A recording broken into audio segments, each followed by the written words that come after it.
سورہ قصص کی آیت نمبر 14، سورہ قصص کا دوسرا رکوع اور 20ویں پارے کا 5واں رکوع۔ اللہ رب العالمین نے ارشاد فرمایا وَلَمَّا بَلَغَ أَشُدَّهُ، اور جب اپنی جوانی کو پہنچا، وَاسْتَوَىٰ، اور پورے زور پر آیا، عمر شریف 30 سال سے زیادہ ہو گئی۔ بعض مفسرین نے فرمایا عمر شریف 30 سال ہو گئی، اور بعض نے فرمایا 30 سال سے زائد ہو گئی۔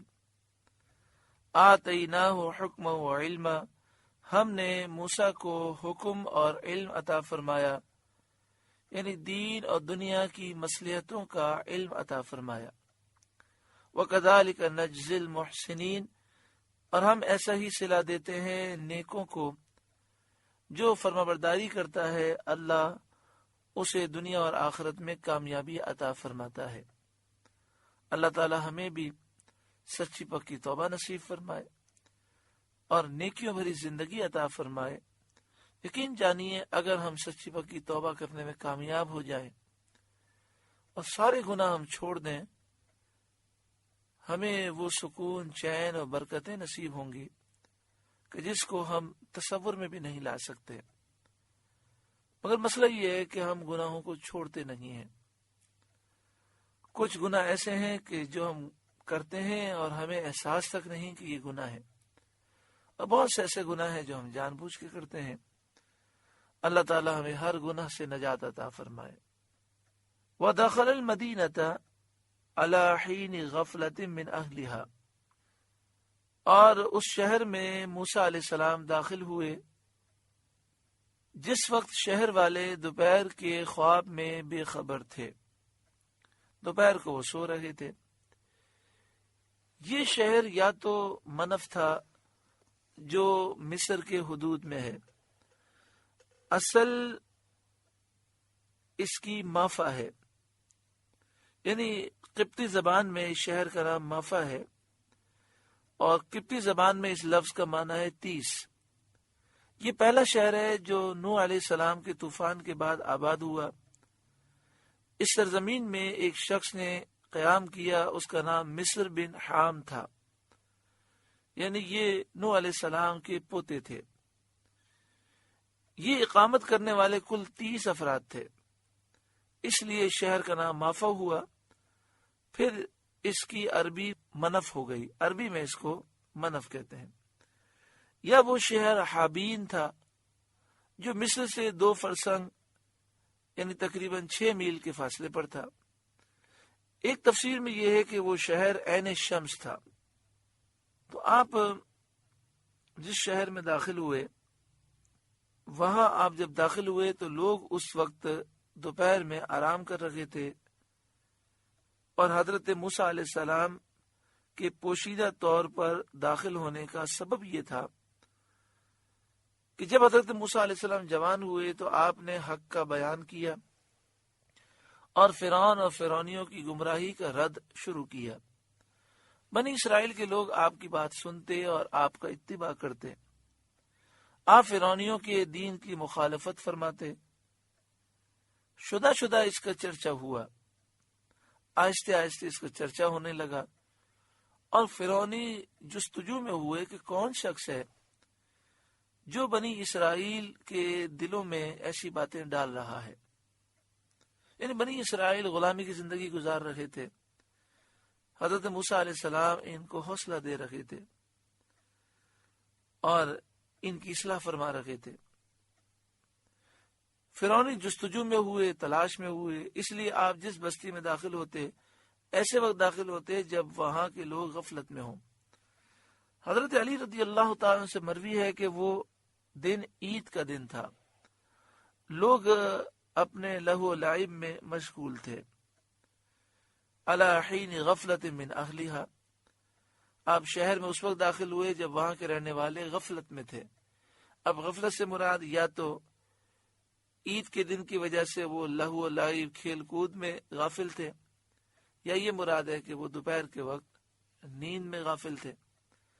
فوجد فیہا رجلین یقتتلان، تو اس میں 2 مرد لڑتے پائے. موسیٰ علیہ السلام نے دیکھا 2 آدمی لڑ رہے ہیں. ہذا من شیعتی، ایک شخص موسیٰ علیہ السلام کے گروہ سے تھا، یعنی اس کا تعلق بنی اسرائیل سے تھا، مسلمان تھا. وہذا من عدوہ، اور دوسرا موسیٰ علیہ السلام کے دشمنوں میں سے تھا، یعنی قبطی تھا، فرعونی تھا. یہ بنی اسرائیل کے مسلمان پر ظلم کر رہا تھا، جبر کر رہا تھا، تاکہ اس پر لکڑیوں کا انبار لاد کر فرعون کے مطبخ میں باورچی خانے میں لے جائے آگ جلانے کے لیے. اس کی طاقت سے زیادہ لکڑیاں اس کے سر پر ڈال رہا تھا اور وہ اٹھا نہیں پا رہا تھا، تو وہ اسے مار رہا تھا. فاستغاثه الذي من شيعته على الذي من عدوه، تو وہ جو اس کے گروہ سے تھا، یعنی جو بنی اسرائیل سے تھا، اس نے موسیٰ سے مدد مانگی اس پر جو اس کے دشمنوں سے تھا. یعنی اس نے کہا کہ موسیٰ علیہ السلام میری مدد فرمائیے، یہ کافر فرعونی مجھ پہ ظلم کر رہا ہے. کیونکہ لوگوں میں مشہور ہو گیا تھا کہ موسیٰ علیہ السلام مظلوموں کے ہمدرد ہیں. فوقظہ موسیٰ، وقظہ مانے ہوتا ہے مکہ مارا، گھوسا مارا. فوقظہ موسیٰ، تو موسیٰ نے اس کے گھونسا مارا، مکہ مارا. پہلے آپ نے فرعونی سے کہا کہ اس مسلمان پر ظلم نہ کر، اس کو چھوڑ دے، لیکن وہ باز نہ آیا اور بد زبانی کرنے لگا. تو حضرت موسیٰ علیہ السلام نے اس کو اس ظلم سے روکنے کے لیے گھونسا مارا. فقضى علیہ، تو اس کا کام تمام کر دیا، یعنی وہ مر گیا. آپ نے اس کو ریت میں دفن کر دیا. آپ کا ارادہ قتل کرنے کا نہ تھا. قال هذا من عمل الشیطان، کہا یہ کام شیطان کی طرف سے ہوا. اب کس کام کو آپ شیطانی عمل کہہ رہے ہیں، اس کو بہت توجہ سے سنیے گا. مفسرین نے فرمایا مراد یہ ہے کہ اس فرعونی کا اسرائیلی پر، اس فرعونی کا مسلمان پر ظلم کرنا، یہ شیطانی عمل ہے، کیونکہ یہ ظلم اس کی ہلاکت کا باعث ہوا. قال هذا من عمل الشیطان، کہا یہ کام شیطان کی طرف سے ہوا، یعنی اس فرعونی کو شیطان نے ابھارا کہ یہ مسلمان پہ ظلم کرے اور پھر میرے سمجھانے پر نہ مانا، یہ اس کی ہلاکت کا باعث ہوا. انہ عدو مضل مبین، بے شک وہ دشمن ہے کھلا گمراہ کرنے والا. بے شک شیطان دشمن ہے، کھلا گمراہ کرنے والا ہے. قال ربی، عرض کی اے میرے رب، انی ظلمت نفسی، میں نے اپنی جان پر زیادتی کی. یہ کلام حضرت موسیٰ علیہ السلام کا تواضع کے طور پر ہے، عاجزی انکساری کے طور پر ہے، کیونکہ آپ سے کوئی گناہ نہیں ہوا تھا اور انبیاء معصوم ہیں، ان سے گناہ نہیں ہوتے. فرعونی کو مارنا آپ کا دفع ظلم اور امداد مظلوم کے لیے تھا، یعنی آپ نے فرعونی کو جو مارا ظلم کو دور کرنے کے لیے اور مظلوم مسلمان کی مدد کے لیے.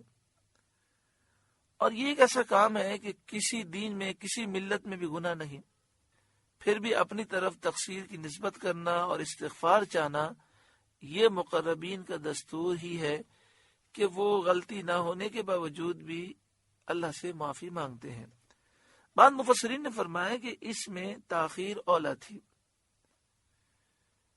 اس لیے حضرت موسیٰ علیہ السلام نے ترک اولا کو زیادتی فرمایا اور اس پر حق تعالی سے مغفرت طلب کی. یعنی بہتر یہ تھا کہ آپ تاخیر کرتے اور انتظار کرتے. اگر آپ نے انتظار نہیں کیا تب بھی کوئی گناہ نہیں ہے، لیکن تاخیر اولا تھی، تو یہ اولا کام جو آپ نے ترک کر دیا، اس کو آپ نے زیادتی فرمایا. آپ نے کہا یہ زیادتی ہو گئی اور اس پر حق تعالی سے مغفرت طلب کی. یہ بعض مفسرین نے بات کہی. فاغفر لی، تو تو مجھے بخش دے. فغفر لہ، تو رب نے اسے بخش دیا. انہ هو الغفور الرحیم، بے شک وہی بخشنے والا مہربان ہے۔ قال عرض کی ربی اے میرے رب، بما انعمت علیہ جیسا تو نے مجھ پر احسان کیا، فلن اکون ظہیرا للمجرمین تو اب ہرگز میں مجرموں کا مددگار نہ ہوں گا۔ یعنی یہ کرم بھی کر دے کہ مجھے فرعون کی صحبت اور اس کے یہاں رہنے سے بھی بچا لے، کہ اس زمرے میں شمار کیا جانا یہ بھی ایک طرح کا مددگار ہونا ہے، کہ مجھے لوگ موسیٰ بن فرعون کہتے ہیں، مجھے فرعون کا بیٹا سمجھتے ہیں، تو ظالم کے زمرے میں مجھے شمار کرتے ہیں۔ اے کرم کرنے والے کرم فرما اور مجھے اس سے دور فرما دے۔ فلن اکون ظہیرا للمجرمین تو اب ہرگز میں مجرموں کا مددگار نہ ہوں گا۔ فاصبح فی المدینۃ خائفا تو صبح کی شہر میں ڈرتے ہوئے، یترقب اس انتظار میں کہ کیا ہوتا ہے، اللہ جانے اس فرعونی کے مارے جانے کا کیا نتیجہ نکلے گا اور اس کی قوم کے لوگ کیا کریں گے۔ فَإِذَا الَّذِي اسْتَنصَرَهُ بِالْأَمْسِ يَسْتَصْرِخُهُ جب ہی دیکھا کہ وہ جس نے کل ان سے مدد چاہی تھی، فَإِذَا الَّذِي اسْتَنصَرَهُ بِالْأَمْسِ جس نے کل آپ کو مدد کے لیے پکارا تھا، يَسْتَصْرِخُهُ فریاد کر رہا ہے، یعنی پھر مدد کے لیے پکار رہا ہے۔ عام طور پر یہ جملہ کہا جاتا ہے کہ اللہ کے سوا کسی کو مدد کے لیے پکارنا حرام ہے، شرک ہے، غیر اللہ کو مدد کے لیے پکارنے والا مشرک ہے، کافر ہے۔ جب اللہ مدد کرنے پر قادر ہے تو غیر اللہ کو مدد کے لیے کیوں پکارا جاتا ہے؟ اصل میں یہ بات کہنے والے قرآن پاک کو سمجھے نہیں ہیں۔ اگر غیر اللہ سے مدد مانگنا شرک ہوتا، کفر ہوتا، اور ایسی مدد مانگنے والا کافر ہوتا، مشرک ہوتا، غیر اللہ سے مدد مانگنا حرام ہوتا، تو پھر قرآن مجید فرقان حمید اس واقعے کو ذکر فرماتا اور پھر مدد مانگنے والے مسلمان کی مذمت بھی کرتا، اور موسیٰ علیہ السلام بھی مذمت کرتے کہ اللہ سے مدد مانگ، غیر اللہ سے مدد کیوں مانگ رہا ہے۔ اصل بات یہ ہے کہ غیر اللہ سے مدد مانگنا اس وقت برا ہے جب یہ سمجھا جائے کہ یہ میری مدد کرے گا اللہ کے اذن کے بغیر، کسی کو خدا الہ معبود سمجھ کر مدد مانگی جائے، یا یہ سمجھا جائے کہ اللہ نہ چاہے پھر بھی یہ میری مدد کرے گا، یہ حرام ہے۔ ہاں اگر یہ تصور ہو کہ مدد کرنے والا اللہ تعالیٰ ہے، یہ ذریعہ وسیلہ ہے، تو زندہ سی مدد مانگی جا سکتی ہے، وصال یافتہ سی مدد مانگی جا سکتی ہے، قریب سے مدد مانگی جا سکتی ہے، دور سے مدد مانگی جا سکتی ہے۔ اس کی تفصیل کے لیے سماعت کریں شرک کی حقیقت CD کیسٹ یا اس کتاب کا مطالعہ کریں۔ حضرت عبداللہ بن عباس رضی اللہ تعالی عنہ نے فرمایا کہ فرعون کی قوم کے لوگوں نے فرعون کو اطلاع دی کہ کسی بنی اسرائیل نے ہمارے ایک آدمی کو مار ڈالا ہے۔ اس پر فرعون نے کہا کہ قاتل اور گواہوں کو تلاش کرو۔ فرعونی گشت کرتے پھرتے تھے اور انہیں کوئی ثبوت نہیں ملتا تھا۔ دوسرے دن جب حضرت موسیٰ علیہ السلام کو پھر ایسا اتفاق پیش آیا کہ وہی بنی اسرائیلی جس نے ایک دن پہلے ان سے مدد مانگی تھی، آج پھر ایک فرعونی سے لڑ رہا ہے، اور حضرت موسیٰ علیہ السلام کو دیکھ کر ان سے فریاد کرنے لگا، تب حضرت موسیٰ علیہ السلام نے فرمایا، قال لہ موسیٰ، موسیٰ نے اس سے فرمایا، انک لغوی مبین، بے شک تو کھلا گمراہ ہے۔ مراد یہ تھی کہ روز لوگوں سے لڑتا ہے، اپنے آپ کو بھی مصیبت اور پریشانی میں ڈالتا ہے، اور جو تیری مدد کرتے ہیں اپنے مددگاروں کو بھی تو پریشانی اور مصیبت میں ڈالتا ہے۔ کیوں ایسے موقعوں سے نہیں بچتا اور کیوں احتیاط نہیں کرتا؟ آپ نے یہ اس سے فرما تو دیا، لیکن پھر آپ کو رحم آیا۔ آپ نے سوچا کہ یہ مسلمان بے بس ہیں، بے کس ہیں، فرعونی ظلم کرتے ہیں، تو آپ نے چاہا کہ اس کو فرعونی کے ظلم کے پنجے سے رہائی دلائیں۔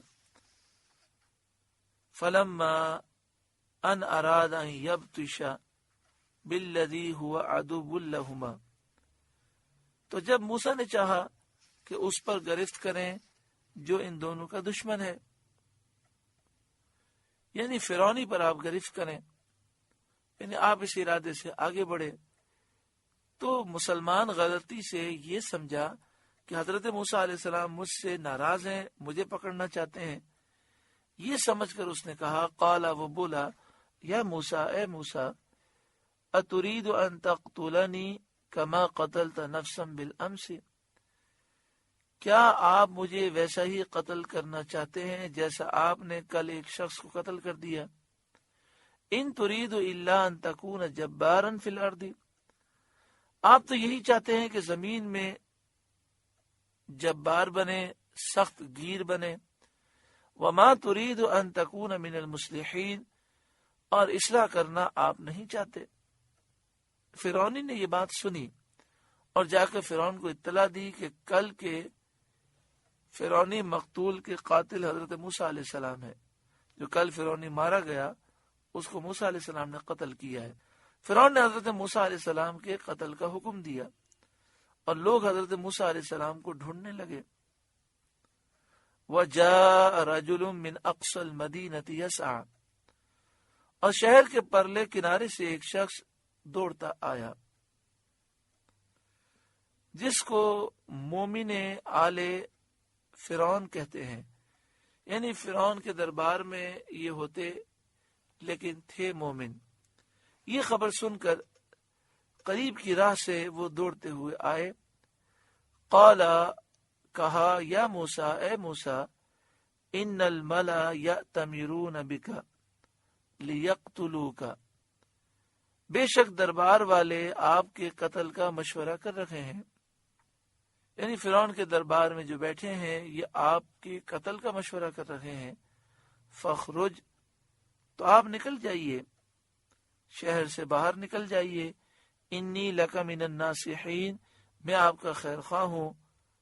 یہ بات خیر خواہی اور مصلحت اندیشی سے کہتا ہوں، آپ کے بھلے کے لیے کہہ رہا ہوں۔ فخرج منها خائفا یترقب، تو موسیٰ علیہ السلام اس شہر سے نکلے ڈرتے ہوئے، اس انتظار میں کہ اب کیا ہوتا ہے۔